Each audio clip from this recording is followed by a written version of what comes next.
Hi అండి, అందరూ ఎలా ఉన్నారు? నేను మీతోటైతే అమ్మమ్మల నాటి ఓల్డ్ రెసిపీ అయితే మీతో షేర్ చేసుకుంటున్నాను.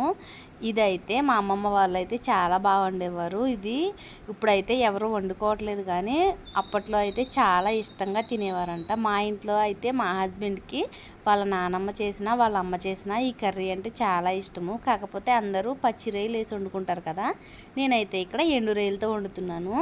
కట్ చేసిన చిక్కుడుకాయలు, ఇంకా ఒక ఉల్లిపాయ, 2 పచ్చిమిరపకాయలు, ఇంకా ఎండు రొయ్యలు వేడి నీటిలో వేసి తీసేసుకున్న ఎండు రొయ్యలు ఇవన్నీ కూడా కుండలో వేసేసుకోవాలి. ఇంకా దాంట్లోనే ఈ ములంకూర కూడా వేస్తున్నాను. ములమాకు వేసుకోవడం వల్ల టేస్ట్ బాగుంటుంది. కొంచెం ములంకూర అయితే తీసి పక్కన పెట్టాను.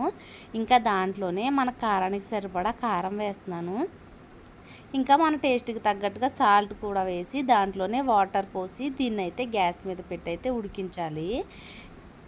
ఇదైతే ఇలా ఉడుకుతున్నప్పుడు ఒకసారి మూత తీసి దాంట్లో వేసిన చిక్కుడుకాయ ఉంటుంది కదా, ఆ చిక్కుడుకాయ కుక్ అయిందో లేదో చూసుకోవాలి. చిక్కుడుకాయ కనుక సాఫ్ట్గా కుక్ అయితే ఇంకా వెంటనే మన దగ్గరున్న తెలగపిండిని అయితే దీంట్లో వేసేసి ఇంకొక 10 మినిట్స్ అయినా సరే మూత పెట్టి వదిలేయాలి. తెలగపిండి వేసాక కలపకూడదు, దీన్ని కాసేపు ఒక 10 మినిట్స్ ఆగి మాత్రమే కలుపుకోవాలి. ఇంక చూసారా, మూత తీసి చూసేటప్పటికి బాగా ఉడికిపోయింది. దాన్ని ఒకసారి మిక్స్ చేసేసి ఇంకా తాలింపు పెట్టుకోవటమే.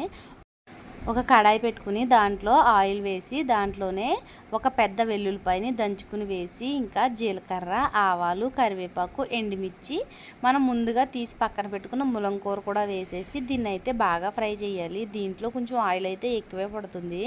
ఇంక తాలింపు అంతా ఫ్రై అయిన తర్వాత అయితే మనం ముందుగా వండుకున్న తెలగపిండి కర్రీని అయితే దీంట్లో వేసి ఇంకా కాసేపు అంటే ఒక 5 లేదా 10 మినిట్స్ బాగా మగ్గనివ్వాలి. తెలగపిండిలో వాటర్ లేకుండా మొత్తం ఈ టైంలోనే ఫ్రై అయిపోతుంది అనమాట. ఇలా ఫ్రై అయిపోతే ఇంక మన కర్రీ అయితే రెడీ అవుతుంది. అసలు ఈ కర్రీ అయితే చాలా టేస్టీగా ఉంటుంది, చాలా హెల్దీ కూడాని. మా హస్బెండ్కి అయితే ఇంకా ఫేవరెట్ కర్రీ అనమాట. తెలగపిండితో ఎలా వండినా సరే ఆయనకైతే చాలా ఇష్టము. దీంతోపాటు అప్పడాలు లేదంటే కనుక చిప్స్ కానీ, చల్ల మిరపకాయలు ఉంటాయి కదా, ఆ మిరపకాయలు కానీ ఫ్రై చేసుకుంటే చాలా బాగుంటుంది. మా వారికి అయితే ఇంటి దగ్గర ఉన్నప్పుడు అయితే ఉప్పు చేపనైతే కాల్పించుకుని తినేవారు. దీంతో కాంబినేషన్ అయితే చాలా బాగుంటుంది. ఓకేనా, బాయ్ ఫ్రెండ్స్. నా వీడియో నచ్చితే సబ్స్క్రైబ్. బాయ్.